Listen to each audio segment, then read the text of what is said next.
Helpfulness. You know, I met a new guy this morning. Did you know that, Kirk? No. Okay. Just I thought I should let you know, but he's from the 1800s, so, you know. Anyway, I looked up, I thought I needed another little inspiration about helpfulness. And I came up with a great quote, which I think, you know, right now, I think we all really feel like we could use a little help, just a little upliftment. So this is John Wesley. And if you are a Methodist or were a Methodist, you'll know he was one of the founding ministers. He and his brother founded the Methodist tradition. Except he was a traveling minister. And he had an epiphany. He had a conversion point. So he was a traveling minister, and he was doing his work and, you know, teaching kind of some of the dogma of the religion.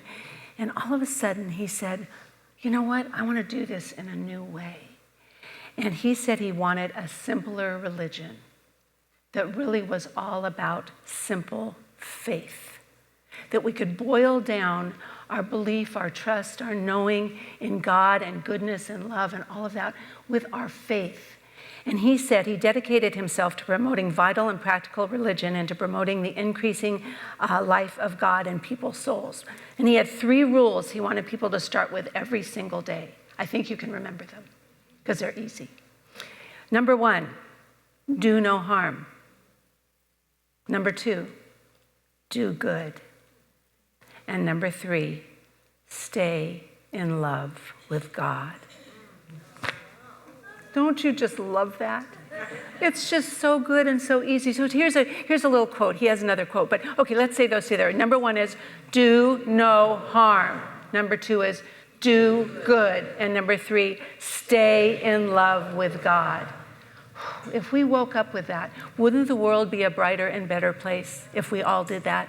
And remembered, because at the core of it all, as I said in the beginning, we know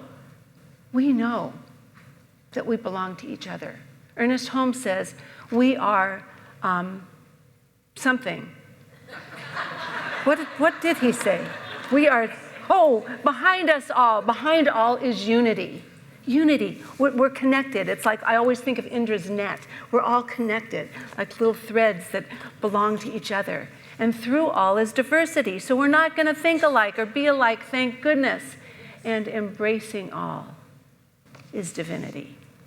So that's simple too. But then John Wesley goes on today to say, do all the good you can, by all the means you can, in all the ways you can, in all the places you can, at all the times you can, to all the people you can, as long as you ever can.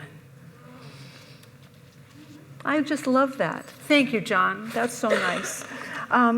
But what we know about this, I think this is a good definition of what helpfulness is bringing up the goodness of God through you and as you. Helpfulness is not just an action like happy hands are helpful hands are happy hands, which is true, but it's like bringing up the essence of divinity through you, of spirit, being spirit in action.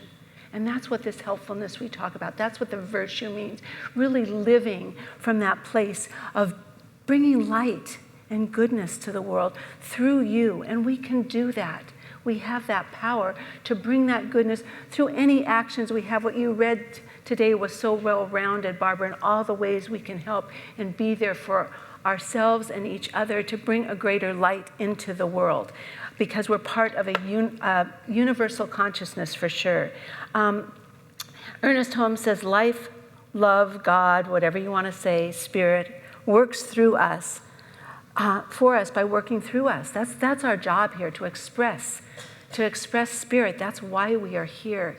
And we have to remember that. So if we started the morning by loving God, just remembering the work we're here to do and be good to ourselves. There's times when we better take care of us first, because we need to have the energy to keep on keeping on. Well, a more recent, not a theologian, but a politician, and thank you, Lori, for telling me about this book, because it's a very interesting book. And I loved what it says. Can faith in God that most Americans share, and he says in his book that there are more I'm not forgetting things today. Sorry about that. He said, there's more supporters of God than any political leader. So he said, can our faith in God that most Americans share help us out of this political mess? How can we have faith? And if we start every day with that faith and love of God, we can know that we can come together no matter what. Our faith is stronger. And he reminds us in this book that all the monotheistic religions that believe in one God, which is most religions, that there is one creator, just one. There's only one God, one energy, one life, one light that created everything. And since that is the creative energy that created everything, a spark of that is in everything. So all of us have the spark of divinity, the spark of light, whatever you want to call it, in us right now. And if we remember that, Judaism, and I'll read you a quote from Judaism, I love this, but Judaism, Christianity, Islam, now we think Hinduism because they have a lot of gods, but they still know that Brahma is the one main God, and there's so many sub-religions that believe the same thing. We believe there is one creator of everything. We are able to come together and honor the diversity, as Ernest Holmes talks about, and feel that the embrace of spirit always, because it can't go anywhere. It's all there is. It's right here, right now. In the Talmud, which is the compilation of Jewish law and ethics, it says, whoever saves one life, it is as if he saved the entire world. One small act of kindness and helpfulness changes the energy of things. Not just the person you're doing it for or for yourself, which it does, but it changes and uplifts this universal consciousness of the world. We know there's a universal wholeness behind everything, that we're all in this together. And supposedly, we're designed this way. We're supposed to be moving in an upward spiral of goodness, getting closer and closer to the place of unity. That doesn't mean we lose our uniqueness, our diversity. We'll stay unique still, but we'll be in it all together. We'll recognize that thread that ties us together. That's the Talmud. And Jesus said, same thing, love God first and love one another, period. That's what we need to start with and do in our life in order for us to bring things together, to feel better, to know that everything is okay. All right. Now, this is a quote I read, one of the titles of Ernest Holmes' chapters in one of his books I loved is, Make Your Thinking Worthwhile. Sometimes we forget how powerful we are, that our thoughts are energetic capsules of energy, and we have the choice every moment to decide consciously how we're going to use that thought. Now, it's going to be moving even if we're not conscious about it. If we're not conscious, we use it unconsciously. And the patterns of our thought aren't always our own. Sometimes the pattern of our thought comes from our family, from the collective consciousness, and we're carrying around thoughts that don't even belong to us anymore. So my good old friend Rumi, he said, and I love this too, he said, we must get rid of our ego-driven motives, where the small self is telling us, we're here and it's all for me and it's all about me and I'm greedy and I'm selfish and no, to step out of that and be more inclusive. And he has this quote. So I want you to imagine this as yourself right now. Be like a tree and drop the dead leaves. No, he didn't quite say that. He said, be like the tree. Be like the tree and let the dead tree. Be like a tree and let the dead leaves drop. The things that no longer serve you, just let them go. We have to decide. Sometimes we feel stuck. Do you ever feel stuck? And like life isn't moving? Life is always moving. It can't not move. It's continually moving. Energy moves. We know that. You just look outside the weather, the cycles of life. It's always moving. When we're not moving or feeling stuck, it's because we haven't gotten our emotions and our mind engaged to take some action, to change, to do something different. We have the power to focus our energy and move our thoughts and change what's going on, but we have to make that choice. I don't know in your life right now where you're feeling stuck, but it's about boy, my thoughts are powerful. I'm in charge of what I think. I don't need to think what I hear. I get to make the decision on where I go and what I do. And my thought adds to the whole collective consciousness, the universal consciousness. Together, that's why when we're here together, I just feel the energy just lifting because we're deciding on something better for us all. Right here. It's beautiful. It's beautiful. So we want to transcend the ego. And the more power we give to our thought, and the more completely we believe our thought has power, the more power it will have. And so this is Joe Lieberman's book, and he served in the Senate for 24 years, and he was very bipartisan. He brought different sides together, and he ran for vice president. But he's saying, if we could just know, whatever, we all believe in the one God, all of us who have a monotheistic religion, but it's the same God expressed differently. And if we could just hold that we're all part of this together. And he said, let God bring us back together. Religion has too often been a terrible divider and a cause of human suffering. We don't want that. We want to see the good in people.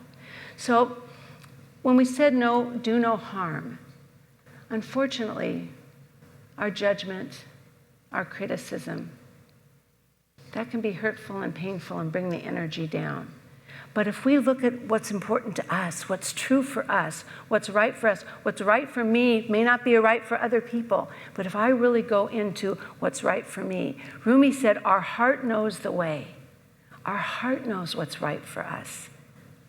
Go in that direction.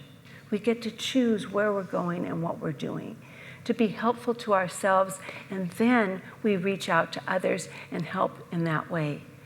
Think of the person most recently in your life that was helpful to you. Made you feel better. It opens you up. In the song when Gretchen was singing, I opened the door. Because I think it's sometimes for some people, it's easier to help than to accept help. And if we're not in that open channel, then we're stopping the flow of life. We've got to be in that balanced channel of being part of the whole flow of life, the whole flow altogether. So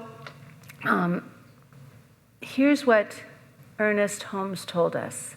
We all have a role to play in uplifting the world. And he goes on to say, where your mind goes, energy follows. And here's a quote.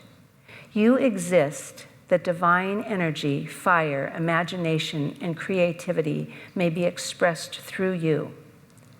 The Spirit comes to you with a new, fresh, creative energy. Always. It's always there for us, working for us.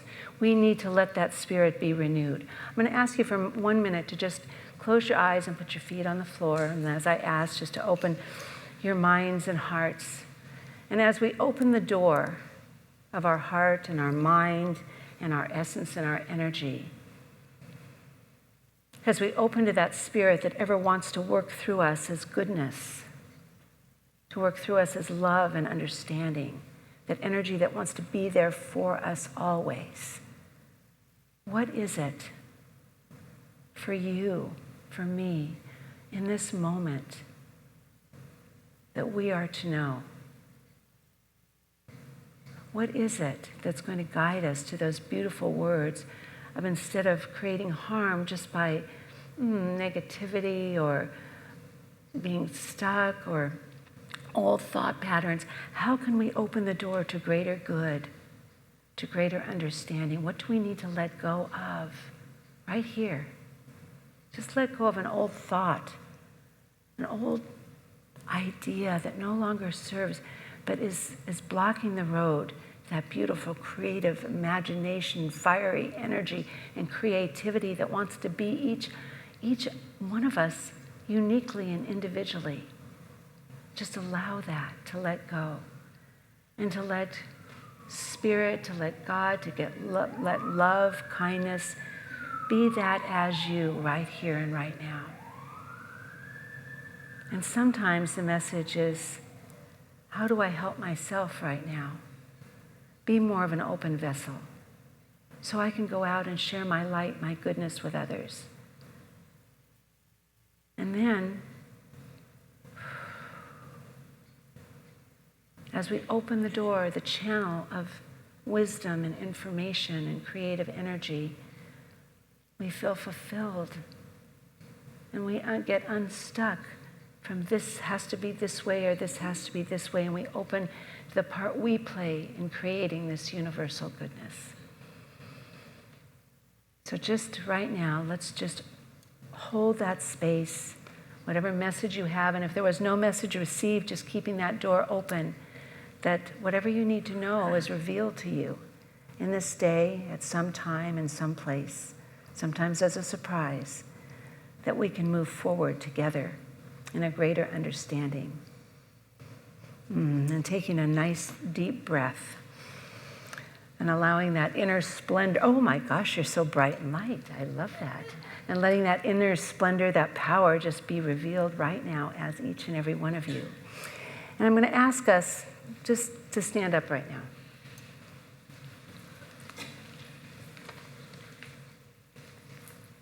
And I'd like you to say, I am a channel of divine helpfulness.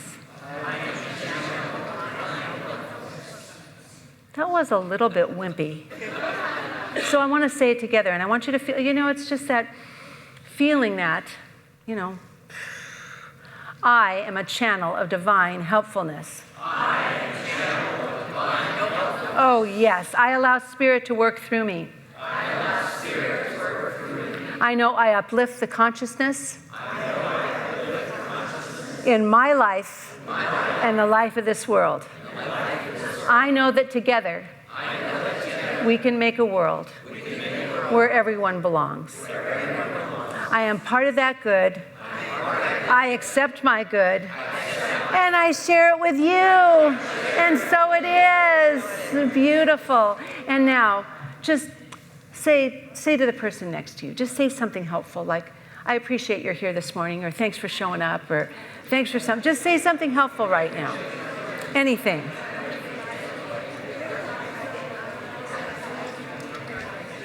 Beautiful. And then you can sit down. And our job from here is to take that goodness and to know that the good that we feel, okay, you can sit down. No, you don't need to stand up anymore. You could, but you don't have to. The good that we have, that greatest lesson, the good that we feel, has to be shared for it to be increased. So we'll allow that to happen. I love that you're here. I know that we have possibilities together to make something wonderful and beautiful out of a messy situation. We're here for each other. God is good, and so are we, and so are you. I love you all, and so it is. Thank you for being here. Thank you.